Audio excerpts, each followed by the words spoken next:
बिस्मिल्लाहिर्रहमानिर्रहीम जी, आज हम आपके पास हाज़िर हुए हैं एक बड़े ही अहम केस में, जो इस वक्त पाकिस्तान का सबसे हाई प्रोफाइल केस है, दुआ ज़ारा वाला केस। मेरा नाम अली जाफरी है, मैं लीगल एडवाइज़र हूँ दुआ और ज़हीर का। मैं इस केस को देख रहा हूँ उनकी तरफ से, और मेरे साथ ज़हीर की वालदा नूर बीबी हैं, दुआ ज़ारा की सास, और मेरे साथ जो दूसरी खातून मौजूद हैं वो ज़हीर की भाभी हैं, यानी कि जो ज़हीर का भाई है शबीर, उसकी वो बीवी हैं। तो मैं चाहूँगा कि पहले नूर बीबी जो हैं ज़हीर की वालदा, वो आपसे बात करें, फिर मैं इसमें थोड़ा सा आपको एक्सप्लेन कर दूँगा। जी अस्सलाम वालेकुम, मैं ज़हीर की वालदा बोल रही हूँ दुआ ज़ारा के केस से। शबीर बेटे जो हैं सिंध पुलिस में, उधर मेरे बेटों को जान को ख़तरा है, तो मेरी दरख्वास्त है जी मेरे बच्चों को इधर लाहौर में कोर्ट में इधर ट्रांसफ़र किया जाए, तो जो या सुप्रीम कोर्ट में किया जाए। इस दूर मैं केस नहीं लड़ सकती, केस वैसे बिल्कुल ख़त्म हो गया। ये दोबारा जो है शैला रज़ा कासवी साहब जो हैं वो मिल के उन्होंने केस बनाया गया, दोबारा बनाया गया, केस ख़त्म हो गया हमारा। महीने बाद फिर दोबारा टेस्ट दिए गए, दोबारा टेस्ट से सुप्रीम कोर्ट जो है सिंधी, उन्होंने जो फैसला करते ख़त्म करता है केस, उन्होंने दोबारा टेस्ट कराने का क्या फ़ायदा। मेरी गुजारिश है मेरे बच्चों को वापस इधर ले आया जाए लाहौर में या सुप्रीम कोर्ट में। लाहौर इस इन्होंने फैसले किए ने, इधर ही फैसले होने चाहिए। ये ज़्यादगी हो रही है हमसे, और ज़्यादगी कर रहे हैं हमसे। जी आप यास्मीन आप भी बात करो, नज़दीक आ। एक बात और मैं करना चाहती हूँ, मेरे बेटों से डेट लेने गए ने, मेरे बेटे तुमसे हमला भी होया है। उन्होंने फिर दरख्वास्त दी, उन्होंने दरख्वास्त नहीं ली, दरख्वास्त उन्होंने नहीं ली है। ये बहुत मसला है। मेरे बच्चों को जितनी जल्द हो सकता है वज़ीर आज़म से, चीफ जस्टिस से, मैं सबसे अपील करती हूँ मेरे बेटों को इधर ट्रांसफ़र किया जाए लाहौर हाई कोर्ट में, सुप्रीम कोर्ट में, लाहौर हाई कोर्ट में, इधर किया जाए। शुक्रिया। इसमें जी मैं इसकी थोड़ी सी एक्सप्लेनेशन करना चाहूँगा। ये केस क्या है? ये बच्ची जब घर से आई, अगवा की FIR करवाई गई कि बच्ची हमारी अगवा हो गई है। इस तरह के जो मुकदमात होते हैं, जिस वक्त निकाहनामा सामने आ जाए, बच्ची का 164 का बयान सामने आ जाए, पर्चे खारिज हो जाते हैं। लेकिन सिंध गवर्नमेंट ने इसमें जो उनकी सीनियर वज़ीर हैं शैला रज़ा साहिबा, वो पर्सनली इसमें जो है वो उनको सपोर्ट कर रही हैं। हर प्रेस कॉन्फ्रेंस में वो जो दुआ ज़ारा के वालिद हैं मेहदी काज़मी साहब, उनके साथ खड़ी होती हैं, और वो इंटरव्यूज़ में बरमला कह चुकी हैं कि अभी मैं ज़िंदा हूँ, मैं इस केस को कभी भी ख़त्म नहीं होने दूँगी, और मैं ज़हीर लोग जो हैं उनको सज़ा दिलवा के रहूँगी। अब यहाँ पे मसला ये है कि देखें, दुआ ज़ारा को सिंध हाई कोर्ट में पेश किया गया। सिंध हाई कोर्ट ने मेडिकल करवाया, 16 से 17 साल उसकी उम्र आई। दुआ ज़ारा को वापस शोहर के साथ भेज दिया गया। दुआ ज़ारा का वालिद सुप्रीम कोर्ट में चला गया, वहाँ पे सुप्रीम कोर्ट ने भी कहा कि बच्ची आज़ाद है, वो जहाँ रहना चाहे, जिसके साथ रहना चाहे रहे। उसके बाद मेडिकल बोर्ड बना, पहले एज आई थी 16 से 17 साल। जब दूसरा मेडिकल बोर्ड बना, उसमें एज आई 15 से 16 साल। अब 1 साल से क्या अचानक ही बच्ची दूध पीती बन गई कि उसी सिंध हाई कोर्ट ने, जो पहले सिंध हाई कोर्ट ने बच्ची को 20 दिन के लिए खामद के पास भेजा था, वो 20 दिन किसके जुम्मे हैं? वो 20 दिन किसके खाते में आएंगे? हमारा सवाल है ये बहुत बड़ा, कानून नाफिज करने वाले अदारों से, हमारी अदलिया से, कि हमारी जो आला अदलिया है कम से कम वो तो कानून का मजाक ना बनाए। हुमा यूनुस का केस था, 14 साल की वो बच्ची थी, उसको वहां पे इसी सिंध हाई कोर्ट ने उसके खामद के साथ भेजा, 14 साल एज उसकी इस्टेब्लिश थी। और यहाँ पे 15 से 16 साल भी अगर हम तस्लीम कर लें, तो लाहौर के कानून के मुताबिक, पंजाब के कानून के मुताबिक 16 साल लीगल एज है। पंजाब के कानून के मुताबिक 16 साल की बच्ची की आप शादी कर सकते हैं। और ये जो मैरिज रिस्ट्रेंट एक्ट की दफात हैं, वो जो पंजाब में लगनी चाहिए, अगर लगें भी, वो सिंध में लगा रहे हैं। अगवा जो कि हुए ही नहीं है, वो बच्ची बारहा आपके मीडिया पे आके इंटरव्यूज़ दे चुकी है कि मुझे अगवा किसी ने नहीं किया, लेकिन वो कहते हैं कि जी तू अगवा हुई है। अब जो सबसे बड़ी ज्यादती हो रही है वो ये हो रही है कि ज़हीर और शबीर जो नूर बीबी के बेटे हैं, दुआ का शोहर और दुआ का जो देवर है, वो अबूरी ज़मानत के ऊपर है। लेकिन फिर भी पुलिस की हिरासत में है। उनको कहा जाता है जी आपकी जान को खतरा है। 4-5 दिन पहले वो सिटी कोर्ट से जब पेशी भुगत के निकले हैं तो उनको जो है हरासा किया गया, उनके ऊपर हमला किया गया। वो दरख्वास्त लेके SHO के पास गए हैं, SHO ने दरख्वास्त ही ली, उसने कहा जी हमें प्रेशर है ऊपर से, हमारी वो भी हरासमेंट की पिटीशन चल रही है सिंध हाई कोर्ट में। अब चौथा दिन है आज, क्या करें, किससे लड़ें? चौथा दिन है आज, जब एक सूबे से दूसरे सूबे में किसी को दारुल अमान से उसकी कस्टडी ट्रांसफ़र की जाती है, ज़रूरी होता है चाहे वो मुल्ज़म हो चाहे वो विक्टिम हो कि 24 घंटे के अंदर अंदर मुतलका मैजिस्ट्रेट के पास पेश किया जाए। आज चौथा दिन है, अभी तक दुआ ज़ारा को मैजिस्ट्रेट के पास पेश नहीं किया गया।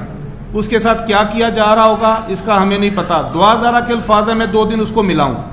मैं जुमे को आधे घंटे के लिए मिला हूँ, हफ्ते को मेरी तकरीबन 1 घंटा 15 मिनट दुआ ज़ारा से मुलाकात हुई है।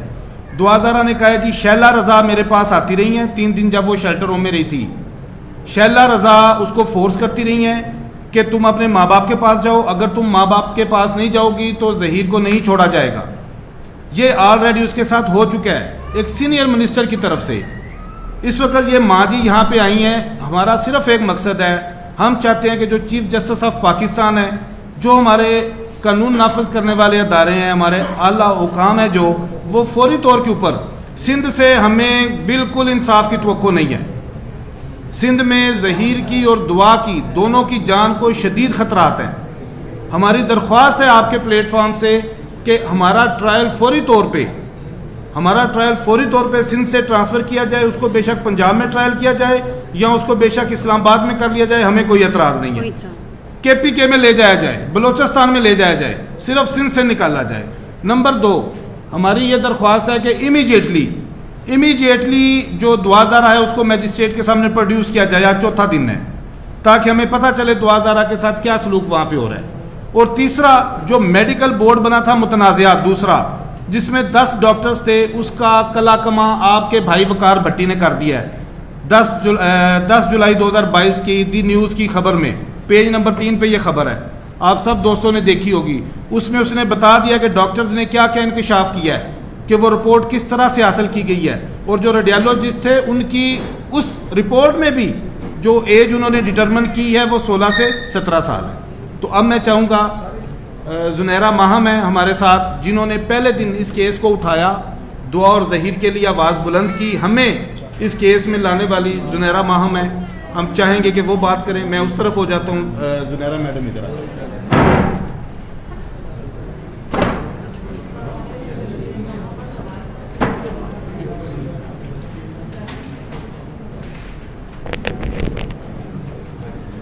जी अस्सलाम वालेकुम टू ऑल, और आप सब लोगों का बहुत बहुत शुक्रिया जो यहाँ पर आए हैं। और ये एक ऐसी फैमिली है,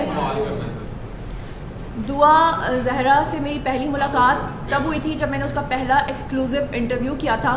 और जब मैं उससे पहली बार ज़िंदगी में मिली थी तो बिल्कुल इसी तरह जैसे अभी आप लोग मेरे लिए अजनबी हैं यहाँ पर, लेकिन उसने मुझसे मदद की अपील की थी।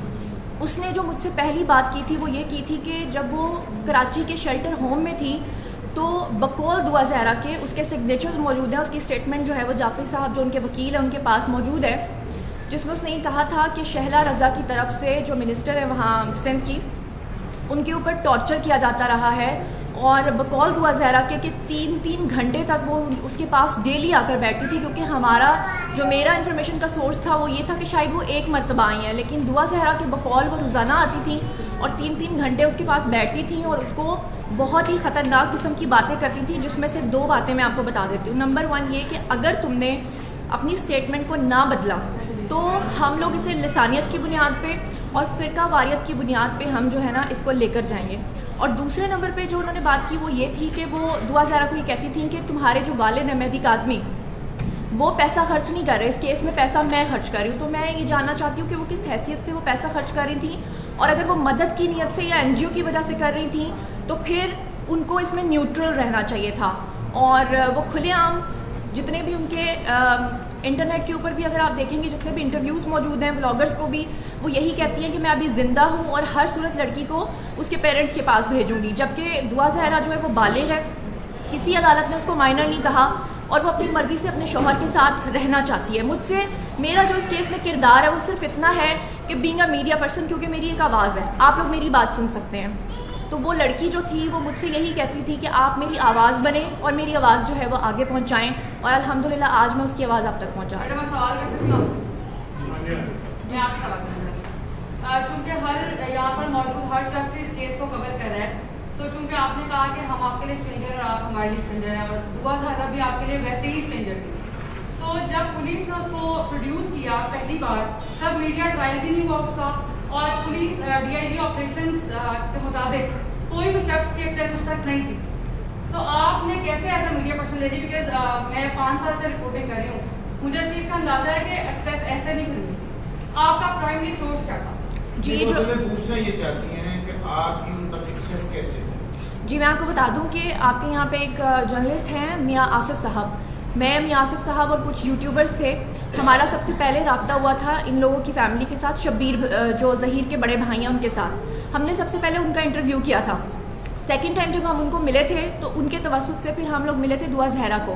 आपने जो ये सवाल किया कि अभी किसी की भी एक्सेस नहीं थी तो आपकी एक्सेस कैसे हुई, तो वो तब तक अदालत ने उसको अपने शौहर के साथ जाने की इजाज़त दी थी। ये वो 20 दिन थे जब उसको इजाज़त मिली थी। उसका मीडिया ट्रायल नहीं हो रहा था जब नहीं, आपने- हम उसके घर पे नहीं है, जो क्वेश्चन है क्वेश्चन जी हम उसके घर पे गए थे, उसके ससुराल में गए थे और वहाँ जाकर हमने उसका इंटरव्यू किया था। और सबसे पहले क्योंकि इंटरव्यू मैंने किया था और वो इस कदर घबराई हुई थी कि वो किसी से भी बात करने को तैयार नहीं थी, और उसकी रीज़न ये थी जो उसने बताई थी कि उसको बहुत डराया गया था लसानियत की बुनियाद पे, फ़िरकावारियत की बुनियाद पे, और मैंने उससे ये प्रॉमिस किया था कि आपकी जो आवाज़ है वो हम उसी तरह पहुंचाएंगे जैसे कि पहुंचनी चाहिए। और जो कुछ उसने कहा मेरे इंटरव्यू में उसको मुतनाज़ करके दिखाया गया, लेकिन फिर उसके बाद आपने देखा कि तमाम जो मीडिया चैनल्स हैं, मेन स्ट्रीम मीडिया की बात कर रही हूँ, उन्होंने भी उसकी आवाज़ जो है वो पहुँचाई।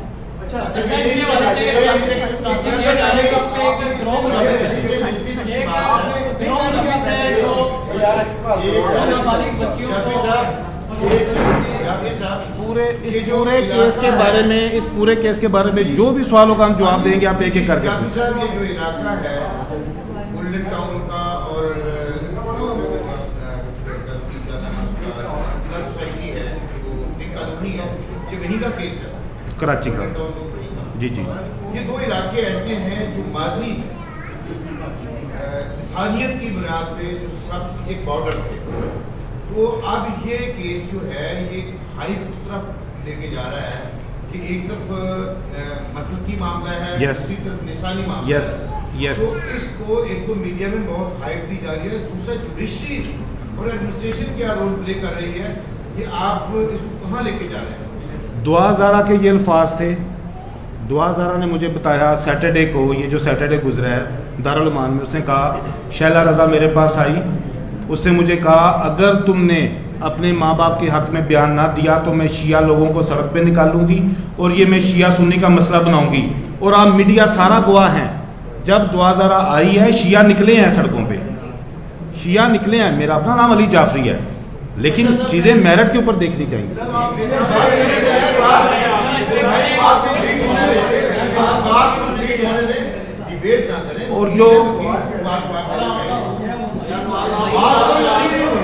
और जो अदलिया का, एक मिनट जी, मैं चूँकि मैं वकील जो होते हैं वो ऑफिसर्स ऑफ द कोर्ट होते हैं, जो अदलिया का उन्होंने सवाल किया बिल्कुल ठीक सवाल किया है। एक हाई कोर्ट या एक कोई भी अदालत जब एक मामले को निपटा देती है दोबारा उसको रीओपन करके उसके एडवर्स फैसला नहीं दे सकती। ये जो ऑर्डर किया गया था पहले जब इन्होंने इंटरव्यू भी किया था जिसका सवाल हुआ इन पे, जब सिंध हाई कोर्ट ने दुआ को खामद के साथ भेजा था, उसके बाद सुप्रीम कोर्ट भी चले गए। सुप्रीम कोर्ट ने मेहदी काज़मी को कहा कि हम आपकी 12 घंटे के लिए मुलाकात करवा देते हैं, अगर बच्ची फिर भी आपके साथ ना गई तो फिर उसने कहा जी मैंने ऐसे नहीं मिलना, मैंने बच्ची ही लेनी है, मुझे जिस तरह मर्जी दें। ये अदालतों का यहाँ पे जो अब रिसेंट फैसला आया 21 जुलाई का ऑनरेबल हाई कोर्ट सिंध का, वो मतनाज़ा फैसला जी, हम उस फैसले को नहीं मानते।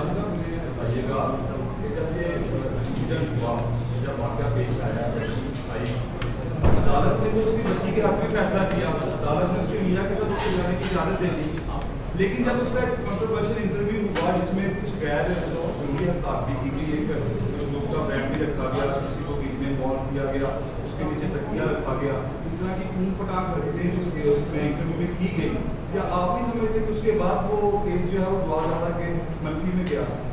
नहीं, वो इंटरव्यू देखे जी, वो ये नहीं कि मैं बताता हूँ जी, एक मिनट मैं बताता हूँ। मैडम ने भी सवाल किया कि मीडिया ट्रायल नहीं हुआ। जिस दिन दुआ ज़ारा घर से निकली है मीडिया ट्रायल उसी दिन शुरू हो गया था। मेहदी काज़मी ने उसी दिन ही गैंग अगवा कहाँ है वो गैंग जी, कहाँ है?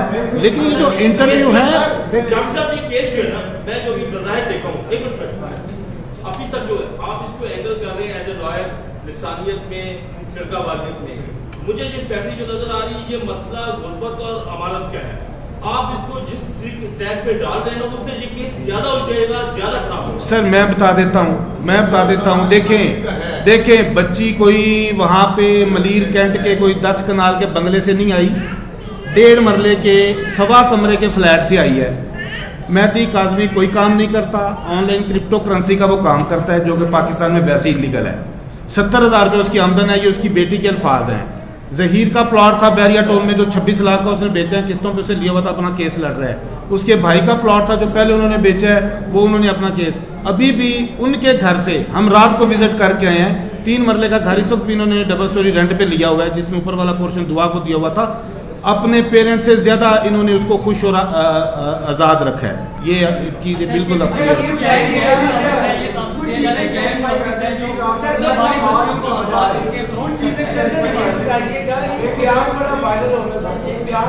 बड़ा वायरल हो रहा था कि कई दुआ की और उसके जो हस्बैंड है उनकी भी आपस में भी लड़ाई हुई है। उसने कहा कि मैं अपने खामद के साथ भी नहीं रहना चाहती, जो ताल्लुकात है वो अच्छे नहीं रही। इसमें क्लियर कर दे क्या कोई लड़ाई हुई थी या फिर ये बयान नहीं की थी, क्या ये हुआ क्या था? जब ना 40, 42, 45 साल की कोई औरत जाती है ना दारुल अमान, तो वो एक तहरीर लिखी जाती है जी मेरे खामन के साथ हालात ठीक नहीं रहे। अब हुआ ये था कि 21 तारीख की पेशी थी ज़हीर की, 19 तारीख को ज़हीर को कराची निकलना था। जो इसी बयान की वजह से जो राय खुरम उनके पुराने वकील थे वो रिप्लेस हुए हैं मेरे से। उन्होंने अपने मुंशी को कह दिया, उनके मुंशी ने जाके वहाँ पे एक दरख्वास्त लिख के दे दी जिसमें उन्होंने जो एक मक्खी पे मक्खी मारना होता है वही कंटेंट जी मेरे खामन के साथ हालात ठीक नहीं है, मेरे पास कोई आसरा नहीं है, मुझे यहाँ पे जगह दी जाए। उन्होंने उसको दारुल अमान भेजा। लेकिन उसके बाद फ्राइडे को मैं उसका वकील बना, हमने 3 उसकी तरफ से एप्लीकेशन फाइल की। एक तो हमने 164 की स्टेटमेंट के लिए फ़ाइल की जिसमें ये चीज़ हमने क्लियर कर दी हुई है, ये अदालती रिकॉर्ड का हिस्सा है रिजवान अहमद साहब जुडिशल मैजिस्ट्रेट का, कि वो जो दरख्वास्त थी उसको दुआ ने उसका जो काउंटर है वो अपना जवाब जमा करवा दिया हुआ है। एक हमने यहाँ पे एप्लीकेशन दी थी कि मेडिकल हमारा करवाया जाए पंजाब में, जिसकी अभी भी मैंने इस्तदा किया कि आपके ज़रिए हम आला हुकाम से वो गुजारिश कर रहे हैं। और एक हमने दावा किया है, जब सैटरडे को मैंने दुआ को बोला कि दुआ तुम आज चली जाओगी, पुलिस आ गई हुई है रात को, उसने कहा कि मैंने यहाँ पे मीडिया पे सुना है टीवी पे कि मेरी माँ और मेरा बाप मेरे निकाह को नहीं मान रहे। वो कहते हैं कि जी मैं किसी इलीजिटिमेट रिश्ते में हूँ अब इस ज़हीर के साथ, तो मैं अपने निकाह को किस तरह से बचा सकती हूँ। तो फिर एक दावा भी उसकी तरफ से किया गया है, सूट फॉर डिक्लेरेशन जो सिविल कोर्ट में पेंडिंग है, जिसमें मेहदी काज़मी और साइमा काज़मी जो मेहदी की मिसिज हैं, उन दोनों को 6/9 के लिए 6/9/2022 के लिए नोटिस हो चुके हुए। लिहाजा वो जो कुछ चीजें आपकी बिल्कुल नहीं समझ आ रही। फर्स्ट ऑफ ऑल एक जिम्मेदार वकील होने के नाते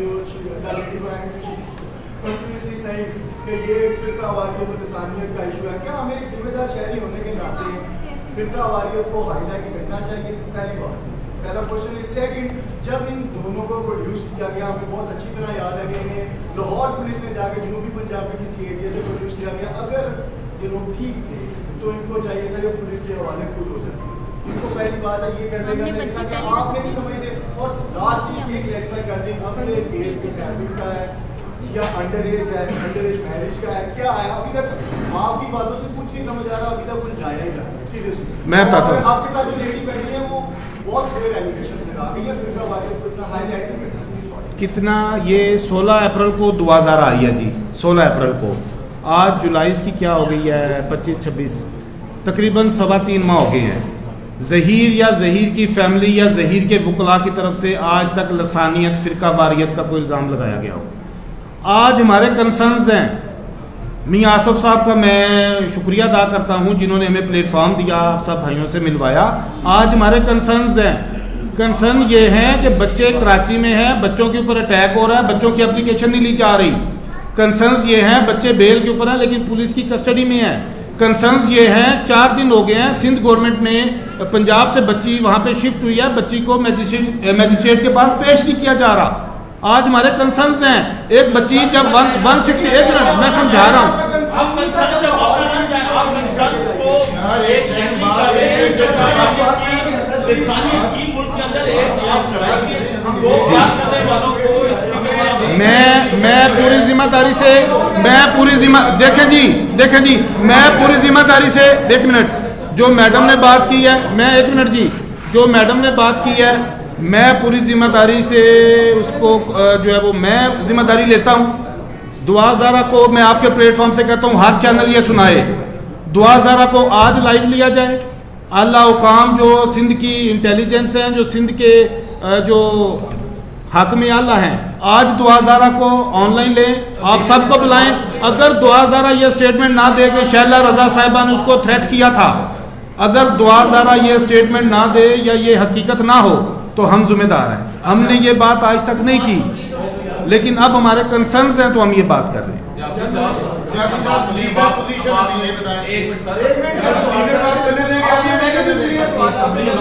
ये जो ये जो सवाल कर रहे हैं ना, देखें भाईजान ये जो मेरी बात सुने भाईजान, मैं लेट मी मेरी सुने मैं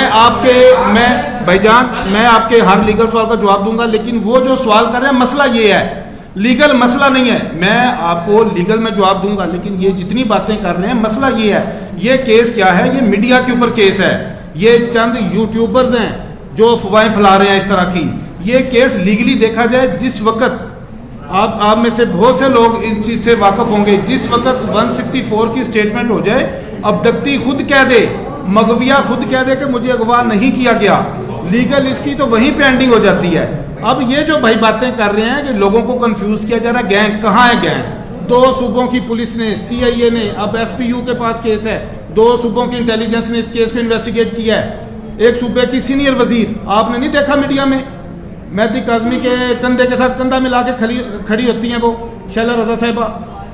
जो बातें शैला रजा ने जो थ्रेट किया है, जब हमें वो चीज़ें नज़र आ रही हैं, क्या वो बच्चे, इस माँ के 2 बच्चे जो हैं वो दियारे गैर में हैं, वो उनके रहमो करम पे हैं। हमारा कंसर्न है हम लोगों को बताएं कि इस केस के पीछे मारूकात क्या थे, इस केस को इतना क्यों उठाया गया है। मैं अगर आप कहते हैं, मैं कसम खा के कहता हूँ, वकील पार्टी नहीं होता, मैं कसम खा के कहता हूँ, मुझे दुआ ज़ारा ने बताया है उसका अपनी फैमिली में किसी के साथ रब्ता हुआ है, पेपाल पे 1.5 करोड़ रुपए तक अभी तक मेहदी काज़मी पैसे इकट्ठे कर चुका है। ये दुआ ज़ारा के अल्फाज हैं। शैला रजा की जितनी बातें हैं ये दुआ ज़ारा ने की हैं। हम तो पर्सनली जानते नहीं है दुआ यूट्यूबर से कोई इशू नहीं है, उनके इल्जामात उनकी सतह पे हैं। हमने लीगल बात ये करनी है कि केस कराची में है, सिंध में, आप उस केस को ट्रांसफर करवाने के लिए या सुप्रीम कोर्ट में जाते, कोर्ट में जाते, आप दोबारा मीडिया में आए हैं, तो इस केस को सिर्फ मीडिया में ही क्यों इतनी हाइप दी जा रही है? हमने, क्योंकि ये सर दूसरी तरफ से भी केस मीडिया खेला जा रहा है। आपके पास आने का मकसद ये है, हमने एप्लीकेशन दी है जी, ये एप्लीकेशन है जी, 1 मिनट जी, किया हमने, वो उधर भी गए हैं, हमने चैलेंज कर दिया हुआ है, हम केस ट्रांसफर में भी जा रहे हैं, क्वेश्चन में भी जा रहे हैं। ये हमने जनाब चीफ जस्टिस साहब को भी लेटर लिख दिया है इनकी तरफ से, और प्रेसिडेंट ऑफ पाकिस्तान को भी हमने एप्लीकेशन दी है, प्राइम मिनिस्टर ऑफ पाकिस्तान को भी हमने एप्लीकेशन दी है। जितने इनके कंसर्न हैं, देखें लीगली चीज़, मैंने भी शायद इनको कहा होगा कि हम अदालतों में लड़ते हैं, लेकिन एक माँ है, उससे अपने बच्चों की ज़िंदगी से ज़्यादा कोई चीज़ नहीं है। वो चाहती है कि मेरी आवाज़ जितनी जल्दी हो सके।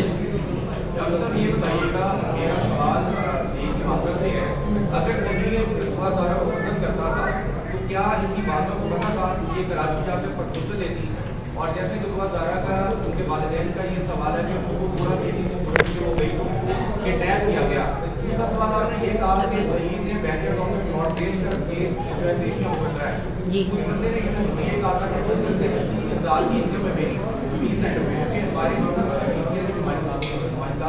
मैंने सवाल किया तो उन्होंने कहा ऐसा कुछ नहीं है, ऐसी सूरत में क्या था जिसमें पूरे पाकिस्तान की भी सैर कर ली। ਉਹ ਪੁੱਛ ਰਹੇ ਤੁਸੀਂ ਰਿਸ਼ਤਾ ਲੈ ਕੇ ਗਏ ਸੋ जी रिश्ता ले तो असी गए सी कराची चाचे के घर, जहीर दे चाचे के घर जाना से उनके घर। बच्ची ने रास्ते में उन्हें मना करता है, मेरी वालदा ने मना किया है, पापा ने मना किया है, रिश्ता लेने हमारे घर नहीं आए। ठीक है, हम लोग नहीं गए। हम लोग रास्ते में आधा सफ़र कर रहे हैं, बच्चा ने क्या है भी हम लोग रह जाते हैं, हमारे कज़न है, आप मना लो, अगर मान जाएंगे तो हम आ जाएंगे खुशी से, नहीं मानेंगे तो हम वापस आ जाएंगे। वो नहीं माने, हम वापस आ गए। एक सवाल आपसे ये रिश्ता लेके गए थे जी, ये रिश्ता लेके गए थे, ये बारहा मान चुके हैं। जी। वहाँ पे दुआ ने बोला था आप आ जाएं मेरे घर बात करें, तभी दुआ को उन्होंने मारा भी था। ये चीज़ें दुआ खुद भी कर चुकी है, लेकिन इनको घर में आने नहीं दिया। ये 3-4 दिन वहाँ पे ज़्यादा रुके भी, नहीं ये 3-4 हम दिन लोग रुके भी, वापस फिर ये वापस आ दुआ गए। जी वापस, सर, दुआ खुद ही आपको, वापस पीछे आ। जब से ये पहले से ये केस चल रहा है, आप लोगों को यानी कि आपके जो ये लोग बैठे हुए जिनका आप केस लड़ रहे हैं, आप लोगों को कहा गया कि आप माफिया हैं। अगर तमाम चीज़ें देखी जाए, आप लोग छुपते रहे, पुलिस भी आपको तलाश करती रही, इसके बावजूद आप लोग मिले नहीं। अब आप इस प्लेटफॉर्म को यूज़ कर रहे हैं, आपने मीडिया तक को नहीं एक्सेस की उस दौरान। जी जब FIR हो जाए, जो ज़हीर है वो 20-21 साल का है, जो ज़हीर का भाई शबीर है वो मेरा ख्याल है 24-25 साल का होगा। सफ़ेद अनपढ़ ये हैं, दर्जा 4 में ये पंजाब यूनिवर्सिटी में मुलाजम है, खामद इनका नहीं है। ये एक फितरी सी चीज़ है, ये नहीं कोई भी और होता। कोई ऐसा यहाँ पे बड़े बड़े लोग हैं जनाब जो दवाई लेने गए हुए हैं, वापस नहीं आए मुकदमों की वजह से। जो FIR या मुकदमात होते हैं इनका बहुत बड़ा असर होता है, और ये लोग भागते हैं, लोग तो मुल्क छोड़ जाते हैं भाईजान। ये एक फितरी अमल है। और कोई सवाल? अभी आपने कहा है एक से मेरा जी, सवाल जी। है, एक सवाल